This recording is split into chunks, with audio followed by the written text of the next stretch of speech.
Ողջույն, մենք գտնվում ենք Ասատրյանց ռեստորանում եւ այսօր խոսելու ենք հիմնադիր տնօրեն Լուսինեի հետ։ Գնացինք։ Ողջույն Լուսինե ջան, շնորհակալ եմ ընդունելության համար։ Լուսինե ջան, ողջույն, շնորհակալ եմ մեզ հյուրընկալելու համար։ Բարև Անետ ջան, ես եմ շնորհակալ հրավերքի համար։ Լուսինե ջան, դուք որքան ժամանակ է որ Ամերիկայում եք բնակվում։ Արդեն 6 տարի, ես ապրում եմ Ամերիկայի Միացյալ Նահանգներում եւ արդեն ադապտացված մարդ համարեմ ինձ։ Իսկ ինչպես այդ որոշումը կայացրեցիք օրինակ Ամերիկա գալու։ Հայաստանում իմ ապրելու տարիներին ունեի մեծ բիզնես, ես զբաղվում եմ առևտրով, այնտեղ Տաշիր առևտրի կենտրոնում ունեի տաղավարներ։ Հեղափոխությունից հետո ստացվեց այնպես, որ իմ բիզնեսը սկսեց կաղել եւ հարկ եղավ աշխատանքային նոր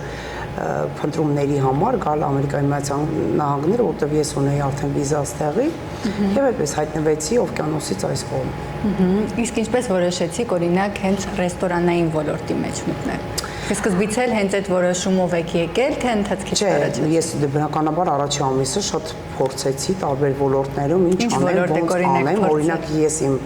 աշխատանքային փորձից ելնելով փորձեցի խանութներում աշխատել, գանձապահ մի պահ նստեցի, այդ տևել ընդամենը մի 10-15 օր, բայց ես հասկացա, որ չէ, դա եկամտաբեր չի, նամանավանդ որ դու ստեղի մարդ չես, ընդամենը տուրիստ ես, բախտս փորձելու համար էի մտել, հասկացա, որ չէ, սրանով ես առաջ չեմ գնա։ Եվ այդտեղ նկարչուհի ունեինք, Նարինե Իսաջանյանը խնդրեց, որ ես դառնամ իր սազմենը, այսինքն իր նկարները ներկայացնեմ, քանի որ ես հայերեն ազատ խոսք ունեմ։ Փորձեցինք նաև այդ ոլորտում, այն էլ հասկացա, որ չէ, դա էլ իմը չի։ Եվ այդպես փնտրտուքներից հետո հասկացա, որ չէ, մի հատ փորձեմ, որտեղ սա ամենահեշտ գտնվող աշխատանքը, մատուցողի աշխատանքն է, եւ որ դու միանգամից վճարում ես գումարը տեղում, դրա համար փորձեցի իմ ուժերը նաև այս ոլորտում։ Իդեպ այս ռեստորանում ես աշխատել եմ մատուցող, հետո շատ կարճ ժամանակահատվածում դառա ես մենեջեր, որից հետո արդեն սեփականատերը եւ տնօրինում եմ այս բիզնեսը։ Այսինքն սկզբում ձեր ճանապարհը սկսվել է որպես մատուցող։ Մատուցող, հա, եւ ինքը գրավեց ինչով, որովհետեւ իսկապես լուրջ փողեր ես աշխատում, ավելի շատ, քան ցանկացած առաջարկող աշխատանք Ամերիկայի Միացյալ Նահանգներում նոր մարդու համար, որը չունի ոչ թուղթ, չես տիրապետում իրանց լեզվով, ազատ շարժու ձև չունես մեքենա, մի խոսքով այդ ամբողջ կենցաղային հարցերը մի կողմ դրած, ինքը ընդհանուր ինձ եկամտաբեր, շահույթաբեր համարվեց այս աշխատանքը եւ մխրճվեցի ռեստորանային բիզնեսի մեջ։ Իսկ ամենադժվարը օրինակ այդ ճանապարհի ընթացքում ի՞նչն էր ձեզ համար։ Առաջի այդ 2 ամիսը, որովհետեւ ինձ շատ բարդ էր, ամաչում ես, նամանավանդ երբ որ դու Հայաստանից ես գալիս, մտածելակերպը լրիվ ուրիշ, դու Հայաստանում բիզնես մարդ, եկել ես այստեղ, ասենք, ամաչում ես, փորձում ես, հա, մարդկանց քեզ չճանաչեն, վայ, ոյ չասեն այս կոմենկոմ, բայց ինձ մի խելացի տղա խորհուրդ տվեց, որ այս աշխատանքը, որպեսզի քեզ հեշտացնի, դու մարդկանց ուղղակի ընդունի քո տան նման։ Դուրը բացվեց, հյուրը եկել է, դու ընդունի ոնց որ դու ես հյուրասիրություն անում տունը, հյուրասիրությունդ կանես, միևնույնն է վճարողը ինքնա քեզանից է շնորհակալ գող գնում է եւ այդպես մի 2 ամիս ինձ շատ դժվար էր, կոմպլեքս ունեի, բայց շատ արագ ադապտացվեցի process-ին, ու հետո արդեն դե գնաց։ Այդպես, իսկ բիզնեսային հարցերում ինձ հեշտ օգնում են այդ ռեստորանում եկած հյուրերը, որովհետեւ քո թղթաբանությամբ են զբաղվում, քո ռեստորանային հյուրը, քո մնացյալ այլ ուզիչ հարցերով, այսինքն ավտոմեքենա լիս անելու համար եւ այլն, այդ է շատ կարեւոր ռեստորանային այդ ոլորտում, շատ հեշտ ես գտնում քո հային, քո հետագա պլանները կազմողին, advocate ես գտնում, բժիշկ ես գտնում, ծանոթությունները փոքրիկ Հայաստանը ստեղծում ես հենց քո ռեստորանային միջավայրում։ Դրա համար ինքը գրավեց ռեստորանը, դրա համար մնացի ես այդտեղ։ Իսկ կոնկրետ բիզնեսի հետ կապված, ռեստորանային բիզնեսի։ Ուզում եմ խոսենք դժվարություններից, ինչն է հատկապես դժվար ԱՄՆ-ում ռեստորանային բիզնես ունենալու մեջ։ Ախինքը ինքնին ես ռեստորանային բիզնեսը շատ բարդ է, որովհետև դու օրվա մեջ տեսնում ես միջինով 150 մարդ տարբեր ընտանիքներից դուրս եկած, տարբեր բարքերով, տարբեր պահանջներով, ու այդ բոլորի պահանջները բավարարել եւ այնպես անել, որ բոլորը գոհունակ գնան ռեստորանից եւ մատուցողից, եւ ուտելիքից, եւ առաջարկող եկերաշտությունից, մեր ծառայությունից շատ ահավոր բարդ է։ դու արդեն պետք է ապահովես ցանկացածի անվտանգությունը, ցանկացած մարդ կարող է առնչվել, չգիտեմ, դժվար է մի խոսքով ինքը ինքնին որպես վարում բարդությունների մասին ասեցի, բայց եթե դուք հարցը երկրորդ կողմով եք ասում, թե ինքը բիզնես ինքնին դժվար է, բնականաբար էդ էլ իր դժվարությունները ունի։ Հատկապես որ հատվածում։ Հատկապես նախ սկսում ենք իդեալական մաքուր համեղ ուտելիք էնել այս ռեստորանային մեծ պահանջարկ ունեցող երկրում եւ ամեն քայլափոխում հիմա ռեստորաններ կան, շատ բարդ է մրցակցությանը դիմակայել, դու պետք է առաջինը դու կարևորես քո խոհանոցը, որ լինի ամենաբարձրակարգը, ամենապահանջկոտ հաճախորդին բավարարես քո համեղ ուտելիքով։ Իդեպ մեր ռեստորանը ես շատ հաճախ եմ ասում, որ ամերիկյան ստանդարտներից դուրս է, այստեղ մեր ուտելիքները աղի, կծու, թթու, այդպես անուն եմ դնում, բայց չէ, ուղղակի ուզում ասել, որ մենք ամերիկյան ստանդարտներից դուրս ենք, պահում ենք հայկական համով համը, հայ քիմքին ծանոթ համը։ Շատ տարբեր են իդեպ, չէ՞, ամերիկայի ուտելիքների համերը ու հայկական։ Եվ այդ համային որակը պահելով մենք հասկանում ենք, որ գոհացնում ենք նաև Հայաստանից եկած նոր մարդուն, որի համար ահավոր աբսուրդ է ստեղի ուտելիքը, բնականաբար քիմքը տարբերում է այդ համը, բայց մեր դեպքում մենք էդի հաղթանակել ենք, դա մեկ։ Երկրորդ բարդույթը դու պետքա քո կողքը ունենաս ճիշտ աշխատակազմ, փառք Աստծո 15 հոգանոց անձնակազմ է աշխատում իմ մոտ, 4 խոհանոցում են, մնացյալը արդեն դե մակրոինեն ու մատուցողները իրենք շատ օգնում են, որ բիզնեսը ճիշտ ուղով գնա, շատ կարևորում եմ նրանց աշխատանքը, հատկապես մատուցողների, որովհետև նրանք ամենակարևոր դեմքն են, եթե ուզում եք դուք իմանաք, ժպտում են, ներս են հրավիրում, իրանց ժպիտից կախված մեր ներկայացած ուտելիքը կամ համեղ կլինի, կամ իր տխուր դեմքից դու կարող ասեք ամենահամեղ ուտելիքը քո համար լինի ամենավատագույնը։ Այսինքն երկրորդ բարդույթը աշխատանքային ռեստորանային դա գալիս է, որ դու պետքա թիմ ունենաս, լավ թիմ ունենաս, գրագետ թիմ ունենաս, հարգանք ունենաս, հարգանք տածես այդ շրջապատում, որ նրանք էլ մաքսիմալը փորձեն անեն այնպես, որ քո հաճախորդը քո ուզածով գնա ստեղից։ Եվ արդեն մնացյալ հարցերը, թղթաբանությունը, հարկայինը, հարկադիրը, դրանք արդեն ասում են երրորդ բարդության մեջ, որը ընդհանուր բիզնես վարման ամենալուրջ խնդիրն է։ Դա եթե մի քիչ գրագետ ես լինում, մինչև գրագետ մարդիկ կան կողքդ, ավելի հեշտ է անցնում այդ բարդ ճանապարհը։ Այն մենք խոսեցինք նախապես social media-ի կարևորության մասին, թե ինչպես եք դուք սկսել social media-ով գովազդել հենց ձեր ռեստորանը։ Ուզում եմ մի փոքր պատմեք դրա մասին, ոնց որոշում կայացրեցիք, որ social media-ով ինքներդ հանդես գաք, ու արդյոք այդ ամեն ինչը օգնեց այդ ժամանակ, որ ռեստորան ավելի շատ հաճախորդներ ներգրավեք։ Ես մասնագիտությամբ մանկավարժ եմ, պատմաաշխարհագետ եմ, ես ազատ խոսք ունեմ եւ հասկացա, որ չէ, կարելի է այդ խոսքը օգտագործել եւ ընդհանրապես ես մեդիա մարդ եմ, ես սիրում եմ Instagram, Facebook, չէ, TikTok չունենք, ես մենակ այդպեսի մեջ եմ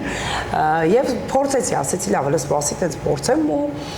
միանգամից մեր մոտ գնաց անմիջականությունը։ Ես անմիջականորեն սկսում եմ պատմել, որ այսօրվա մեր առիթը ենթադրենք անի տարեդարձն է, մենք այսօր սենց ենք անում, նենց ենք անում եւ միանգամից իմ հեռախոսը վերցրած մտնում եմ խոհանոց։ Մեր խոհարանները առանց կոմպլեքսի սկսում են պատմել, հա, վայ, մենք այսօր այս սարքեցինք, այն սարքեցինք, աղջի ջան, մի նկարի մեզի, Երևանում պարտքերը թողած եկել ենք այդտեղ, եւ այդպես կենթանի կոնտենտով մենք ներս ուժեցինք մեր Instagram-ային էջ, գրեթե 4 տարի վարում եմ, եւ հասկացա, որ մարդիկ լսարանս ավելի շատացավ դրանով, մարդիկ սկսեցին կամերաներից չվախենալ, այն ամենաառաջի ժամանակահատվածում հատկապես այդ 18-20 տարեկան աղջիկների ծնունդները, երբ որ նկարում են, հաջորդ օրը մեկի մազը լավ չէ լինում, զանգում են, Լուսնեի ջան, խնդրում եմ, պապաս չի թույլ տալիս, որ էդի մնա էջի վրա եւ այլն, այսպես ունեցել եմ նաեւ այդպես կարելի, ջնջել եմ շատ դեպքերում, դե բնականաբար առանց իրանց հարցնելու ես չեմ նկարում, դա իրանց սահման հատելը իմս չի, արդեն տեղեկացված են, որ նկարվելու են, նկարահանվելու են եւ այլն Հետո հասկացա, որ չէ, մարդիկ սկսեցին սիրել մեզ, սկսեցին սիրել ինձ, սկսեցին մեր էջերի վրա երևալ, այս վերջերս ես բիզնես հավաք ունեցա, ես իմ բիզնեսը ձեռք բերելու կապակցությամբ հրավիրել եմ բոլոր Հայաստանից եկած նորեկներին հատկապես, ովքեր այստեղ բիզնես են սկսում, որ իմ միջոցով ես իրանց ներկայացնեմ, իդեպ արեցի դա անվճար, իդեպ արեցի դա մեծ սիրով, որպես event, հա, որպես event արեցի, մարդիկ իրենց բիզնեսները բերեցին, ներկայացրեցին, ես անհատական ռոլիկներ սարքեցի իրանց համար, իմ SMM-չիկի հետ, Էդոյի հետ, եւ այդպես ես հասկացա, որ շատերը իմ բիզնեսից հետո ճյուղավորված շատ առաջընթաց գնացին, դա ոգևորեց ինձ, ես դա ուրախացնում եմ եւ շատերին եմ զանգեր եմ ստանում, բա ոնց անենք մեր համար, ես իրանց համար եմ աշխատում, եթե մեկ ուրիշ իմ համար աշխատում է ենթադրենք գումարով, ես իրանց համար աշխատում եմ միայն անվճար։ Այսինքն այստեղ հայերը հայերին ընդհանրապես օգնում են, հա, ձեր կարծիքով։ Հա, միասնական է, չէ՞, ավելի։ Իմ պարագայում հա, մեր հայամայնքը շատ ավելի ստեղ կապված է, քան Երևանում, այսինքն Երևանում այդքան մարդ ինձ չէր ճանաչում, չնայած որ իմ բիզնեսի ոլորտը շատ լուրջ բիզնես էր ու ես ճանաչված մարդ եղել եմ նաև այնտեղ, որտեղ առևտրի ոլորտում լիքը հաջողություններ ունեի, կոնկրետ Տաշիրում ունեցել եմ 3 խանութներ, Կոմիտասում իմ անձնական խանութն է եղել, մի խոսքով մարդիկ ինձ ես այնտեղ ճանաչված եմ եղել, բայց ըստեղ քառակի, հնկակի շատ ավելի հայտնի եմ։ Զուտ նրա համար, որ հայ համայնքը քեզ այսինքն քեզ ճանաչում են ու այդ խաչմերուկում հայտնի լինելով ես էլ փորձում մարդկանց օգնել, այսինքն մեկին պետքա որ իր մամայի համար խնամակալ մեկը լինի, ես մեկը գայս ասում ում կարամ խնամակալ լինեմ, այդ խաչմերուկում ես իրար հատում եմ, ես դրանից ուրախանում եմ, երջանկանում եմ, որովհետև օտար հողում մարդիկ երբ որ գալիս են ոչ բան չիմանալով, վախեցած, նամանավանդ ցանկացած ոք ունենում ենք լավ ապրած կյանք Հայաստանի Հանրապետությունում, գալիս ենք այստեղ քաոս, գալիս ենք այստեղ մարդ չկա, գալիս ենք այստեղ քո հարազատը արդեն երես է թեքում, մի լավ խոսք կա, ես կրկնվում եմ, ուրիշի խոսք կա, որ ասում է Ամերիկան օտարներին ջերմացնում հարազատացնում, բայց հարազատներին օտարեցնում է։ Իրոք է այդպես է, դե փորձում եմ ես այդ օտար հարազատներից մեկը դառնալ ստեղի հայերի համար։ Նայց որ համեցեք ով կարիք ունի զանգեք ինձ։ Հաստատ ես կօգնեմ։ Անկամ մի հատ դեպք եղավ այտենց, ես Վարշավյանոցում էի, ձայնից տեմբրից աղջիկը ճանաչեց ինձ, ասեց՝ «Վայ, դուք ասա դրանցի մենեջերն եք, Լուսեն եք», ասեցի, հա, ասեց, «Վայ, գիտես չէ, այրոպորտում որի չէ», ասեցին կզանգես Լուսինեին, ինքը հաստատ քեզ գործի կտեղավորի, անգամ այտենց հումոր արեցինք, իհարկե ինքը լուրջ Վարշավիր է արդեն ստեղ, ուղղակի Շրջապատը այնքան մեծ է, որ կարող եք միջադեպ էլի պատմել իմ կյանքից։ Լուսինե ջան, առհասարակ Ամերիկայում, ինչպես ես նկատել եմ, այդպիսի խնդիրներ շատ են լինում, հա, ինչ որ ռեստորանային ոլորտի հետ կապված, կոնկրետ խմելու, հա, հայերը երբ հավաքվում են, շատ խմում են ու վերջում ինչ-որ միջադեպեր են լինում։ Ձեր մոտ ընդհանրապես նման դեպք եղել է, եթե եղել է կկիսվեք։ Հա, նախ մենք փորձում ենք, ես սկզբից կարևորեցի չէ, որ հաճախորդի անվտանգությունն է ամենակարևորը։ Դրա համար հենց մեր ռեստորանի ֆորմատը ես փոխեցի մի անգամից, ինձ 3 սրահներ ունենք, բացօթյա տարածքներ ունենք, ընթացիկ կնայեք ձեր նկարած դրվագներից, փորձում ենք private, այսինքն երբ որ դու գալիս ես, 10 հոգի ես, 20 հոգի ես, թե 70 հոգի ես, ձեզ հասանելի այդքան տարածք եմ տալիս ու ձեր տարածքը ներխուժելու իրավունք չունեն ոչ ոք։ Այստեղ Ամերիկայում դա կոչվում է private party-ներ, ես հենց զուտ այդ եմ կազմակերպում։ Բնականաբար ապահովելով ձեր անվտանգությունը, ասենք կողքի մարդկանցից եւ այլն, եւ դրանց զատ մեր մոտ աշխատում են թիկնապահներ ունենք, այդպես հայկական ախրանարուսերեն security անգլերեն, մի խոսքով ունենք, որը վստահ մեզ ապահովում են նման միջադեպերից, բնականաբար հայկական ցանկացած ռեստորան եղել է նման միջադեպեր, մենք էլ անցյալում ունեցել ենք, որտեղ մեր ռեստորանը արդեն գրեթե հենց այս գինետունը գրեթե 9 տարի ավել կա, բնականաբար այդպես դեպքեր եղել է գրանցվել է, այքանը ունենալով աչքներիս առաջ մաքսիմալ ապահովում ենք անվտանգությունը, այդ ես ձեզ բարձրաձայնում եմ, չեմ ամաչում դրանում ասելը, մեր մոտ ամենաանվտանգ տեղերից մեկն է դարել։ Շատ լավ, Լուսինե ջան, իսկ ձեր թիրախները, օրինակ, հայ լսարանն է, թե օտարազգի մարդիկ եւս գալիս են այստեղ։ Ես քանի որ իմ բնավորությամբ հայերեն ասել եմ, որ դուք նայեք իմ Instagram-ային էջը, post-երն էլ արվում միայն հայերեն, ես խոսում եմ հայալեզու, գրագետ, իմ հետ աշխատող բոլոր կամպանիաները ստորագրությունով հայերեն գրվում է, անգամ ես Մեքսիկ ամանլվացող ունենք, մակրոյում ունենք, Իրման, նա էր խոսում հայերեն։ Մեստեղի մատուցողները ունենք ռուս եւ ուկրաինացի, որի հետ շփվում եմ ես հայերեն։ Այսինքն այս չի, որ ես լեզու չգիտեմ, իմ երկրորդ լեզուն ռուսերենն է, շատ վարժ խոսում եմ ռուսերեն, տիրապետում եմ այդ լեզվին, բայց ինչի եմ հայի վրա շեշտը դնում, որտեղ ես մի շատ հետաքրքիր լոզունգ ունեմ, որ ամբողջ աշխարհը դառնալու է Հայաստան։ Ես այտենց եմ առաջնորդում, ես ինքս հայրենասեր մարդ եմ, ճիշտ է, ես Հայաստանում շատ լավ կայացած մարդ եմ եղել, շատ լավ բիզնես եմ ունեցել, բայց օտար հողում եւս փորձում եմ ես ուժեղանամ, ուրիշներին ուժեղացնեմ եւ ի վերջո ամբողջ աշխարհը դարձնելու մի օր կլսեք Հայաստանա դառնալու։ Եվ այդպես մեր լսարանը քանի որ հայեր են, հա, ասենց ասեմ, մեր խոհանոցը հայկական է, հիմնականում, ասենք 80%-ը հայեր են, մեր ամենօրյա հյուրերը եւ այլն, բայց մեզ շատ սիրում են վրացիները, որտեղ իրանց քիմքին շատ մոտիկ է հայկական խոհանոցը, ունեմ շատ խմբեր վրացիների, առիթներ են կազմակերպում, ամեն օրվա այդ ուտելիքները տալիս ենք այդպես, սիրում են ավելի քիչ ռուսներ, հա,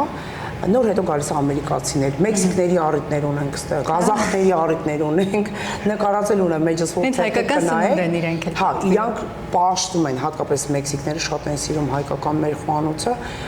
միակ առիթներն է, որ sense դատարկ ամաններ են հավաքում, այդ մեքսիկներից հետո դատարկ ամաններ են հավաքում, այնքան հեշտ է այդ Մինչև վերջ ուտում։ Հա, ես Լիլիթին էլ որ հաղորդում կար, ես որ հարցազրույց էի տալիս, պատմեցի նաև մեր խուլու համրերից, իրանք նաև խուլու համրերի խմբեր ունեն, որոնք գալիս են նորմալ երկով, պարով, դիջեյով, ուտելիքներով, առիթներ են կանում, ծնունդներ են կանում, անակնկալներ են կազմակերպում, այդպես էլ մեր հաճախորդների մասին։ Լուսինե ջան, ձեզ մոտ մարդիկ կարող են գալ պարզապես նաև սնվելու, թե միայն առիթներ են ձեզ մոտ տեղի ունենում։ Քանի որ մեր տարածքային այս մեծությունը թույլ է տալիս եւ են կազմակերպելու Եվ ի վերջո ինչի՞ չէ, մեր ամենօրվա հաճախորդն է, չէ, իր ծնունդը որոշում ստեղանի, այդ ֆորմատը երբեք չի կորում։ Ես սկսեցի առաջինից, որ մեր մոտ միջոցառումների համար է նախատեսված բնականաբար մի սրահ իվենտ, օրինակ մոտ 70 հոգի, գինետունը մոտ 50 հոգի, տունը մոտ 40 հոգի առիթներ են կանում, բայց ամեն օր մենք ունենում ենք բնականաբար աշխատող մարդը դրսում է սովորական առօրյա սեղաններ, որտեղ գալիս են սովորական ուտելու հայկական խոհանոց, խորոված են ուտում,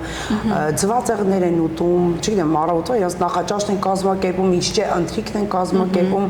ունենք հուկա, ունենք այնտեղ կասկադը հիշեցնող մի փոքր հատված կա։ Ես տեսա շատ գեղեցիկ էր։ Ես քանի որ հայրենասեր լինելով հանդերձ, փորձում եմ այստեղ հայկական մթնոլորտը ապահովել, նաև փորձում եմ ամեն մի փոքր տարածքը ձեզ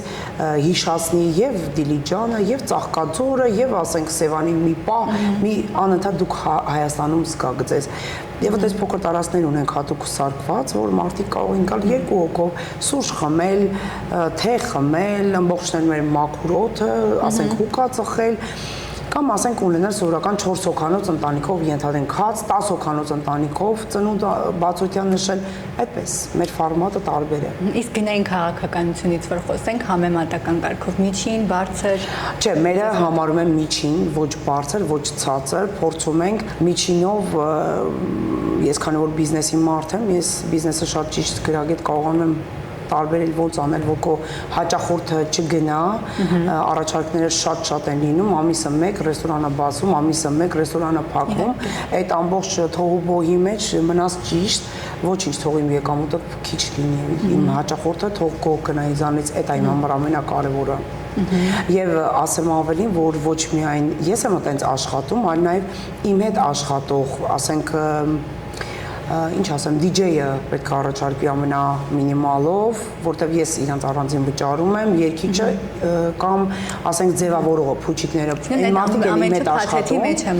այն ամեն ինչը, ինչ կապված է միջոցառում կազմակերպման հետ, ես ես փորձում եմ հաճախորդին մաքսիմալ ամենամինիմալ գործով աշխատող մարդուն առաջարկել,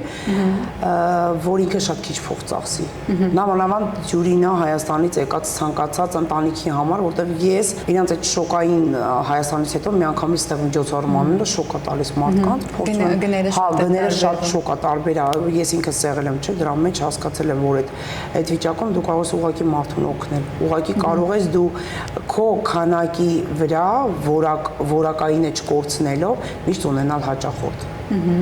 Լավ։ Բիզնեսյան, քանի որ մեր հաղորդումը նաև միտված է այն մարդկանց համար, ովքեր որ իրենք էլ ցանկանում են բիզնես ունենալ, դուք էլ ձեր փորձով կարող եք կիսվել իրենց հետ, ուզում եմ խոսենք այդ ռեստորանային ոլորտի ձեր փորձի մասին, ինչ եք մտածում, օրինակ Ամերիկայում ոնց է ավելի ճիշտ, որ ռեստորանային բիզնես մարդիկ գնեն, թե օրինակ 0-ից սկսեն։ Ձեր կարծիքով։ Նայեք ինչը, նախ պետք է դու փորձ ունենաս ամենաառաջինը։ Շատ կարևոր է այդ, երբ որ դու փորձ չես ունենում, ուղղակի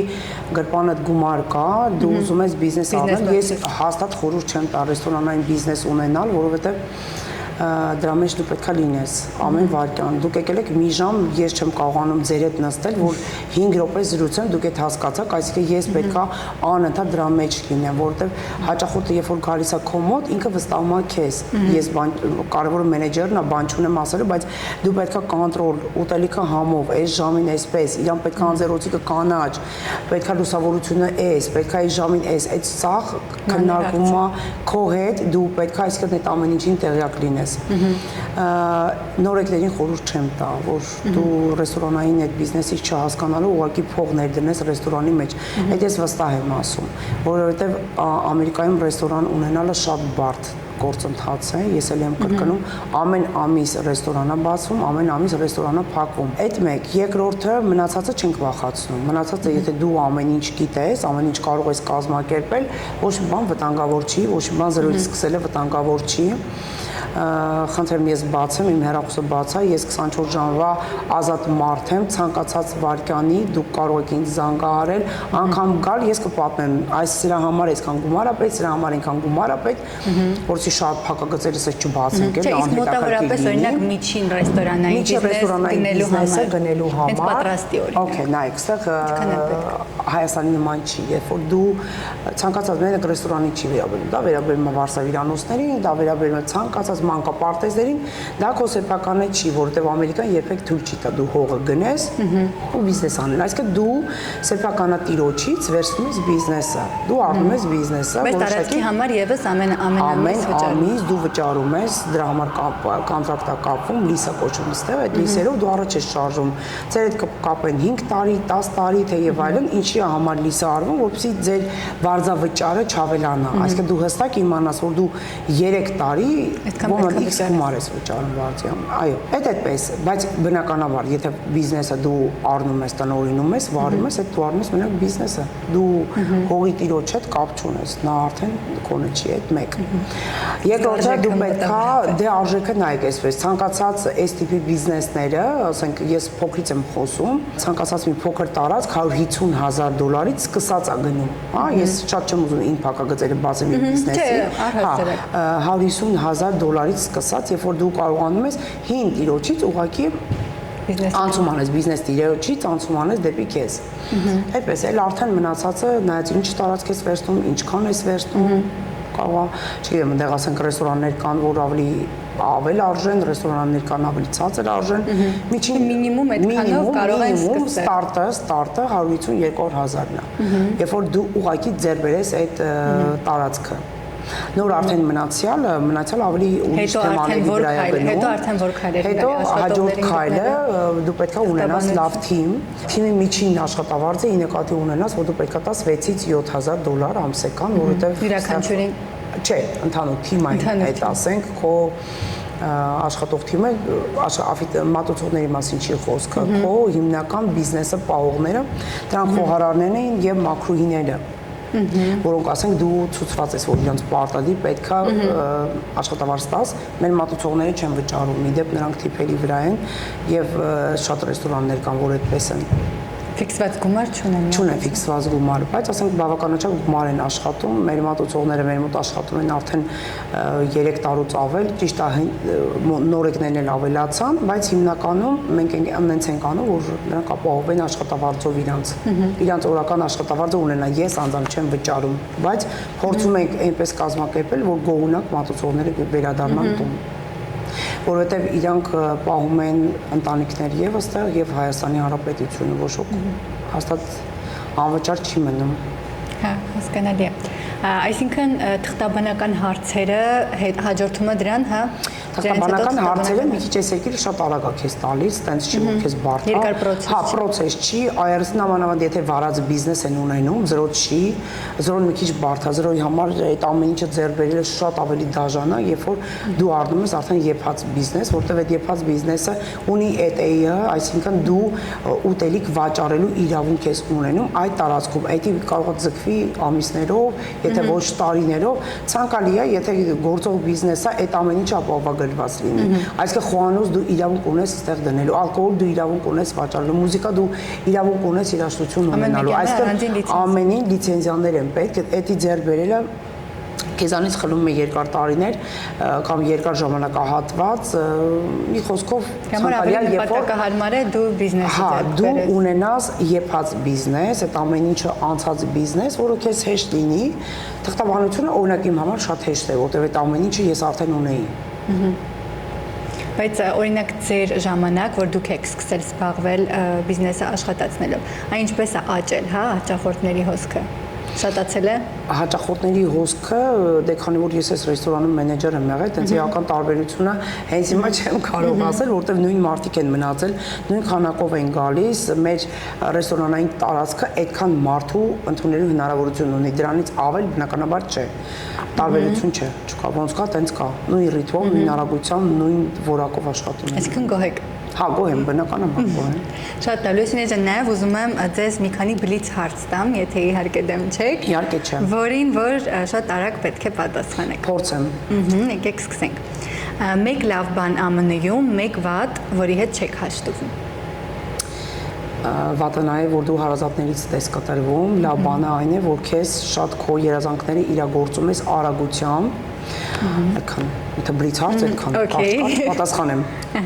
Որքան գումար է անհրաժեշտ ռեստորանային բիզնես հիմնելու համար։ Շատ։ Այն լիմոն, որը ասում եմ։ Չէ, բիզնես իսկականից գոնե կես միլիոն մինիմում։ Կես միլիոն գոնե մինիմում։ Իսկ որքան եկամուտ կարող է բերել ռեստորանային բիզնեսը մինիմում։ Մինիմում $20,000 ամսական եկամուտ ունենում մաքուր։ Տնօրենը։ Այո։ Տերը, այսինքն ռեստորանի։ Որն է հաջողակ բիզնես ունենալու գաղտնիքը ըստ ձեզ։ Դու պետք է սիրես շատ աշխատանքը, բիզնեսը սիրես, հոգիներ դնես։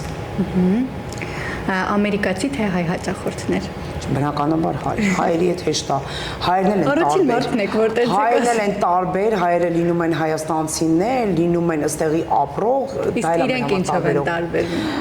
Հայաստանցիների լեզուն հեշտ ես հասկանում, որտեղ դու հայաստանցի ես, քեզ այդ լեզուն հեշտ է հասկանալ, այգուցե ես ըստեղ ծնված մեծացած լինեի, ես ուրիշ պատասխան տայի։ Իսկ այսինքն հայաստանցի հայեր թե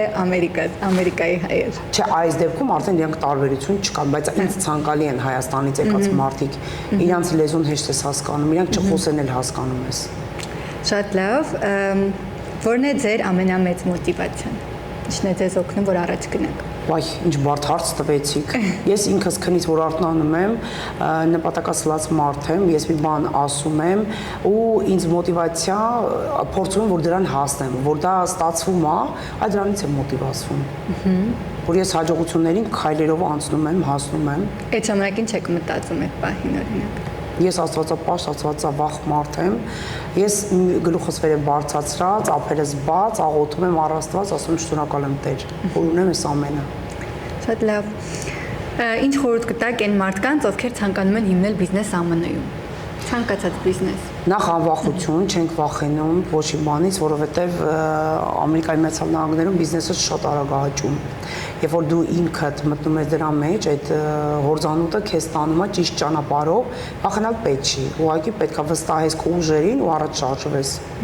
Վստահ բիզնեսներ ձեռք բերեք, կարևոր չի դա որ ոլորտում են, որ ոլորտում դուք զգացիք ձեր ուժը, հաստատ դա ձեզ կօգնի։ Հաջողում են այն մարդիկ, որ աշխատասեր են, թե տաղանդավոր, ըստ ձեզ։ Երկուսը մեկում է, համատեղել ոնց կիսենք, այդ ոնց զատենք, բայց աշխատասիրությունը ավելի շատ։ Աշխատասիրությունը ավելի շատ։ Այո, արթուն մարդ է սիրում Ամերիկան։ Քնած մարդկանց չի սիրում։ Իսկ համարում եք ձեզ հաջողակ մարդ։ Այո, միանշանակ։ Ես ծնված օրվանից եմ հաջողակ։ Շատ լավ, Լուսինե ջան, շնորհակալ եմ ձեզ այսօրվա մեր հետաքրքիր զրույցի համար։ Մանուշ ջան, ես էլ ուզում եմ հայտնել իմ շնորհակալությունը հենց մանուշական ընկերությանը, շատ հետաքրքիր գաղափար է ամբողջ հայ համայնքին համալրելու, կենտրոնացնելու մի հարթակի վրա։ Ես արդեն ինչպես տեղեկացա, դուք կունենաք եւ Instagram-ային եւ YouTube-ային էջեր, հորդորում եմ իմ հետևորդներին անպայման բաժանորդագրվեն, որովհետեւ ես ուրախ եմ, որ հայտնաբերում եք նման մարդկանց, ոգևորում եք, գուցե իմ պատմությունը շատերին կդառնա խթան, իրենց բիզնեսը ստեղծելու այս երկրում։ Ես էլի շնորհակալ եմ ինձ հայտնաբերելու, ինձ ձեր այս ընդհանուր երուզերին մասնակցելու առաջարկի համար, շնորհակալ եմ ամեն ինչի համար եւ ձեզ իրոք մաղթում եմ լավագույն հաջողությունները։ Շնորհակալ ենք, Լուսինե ջան։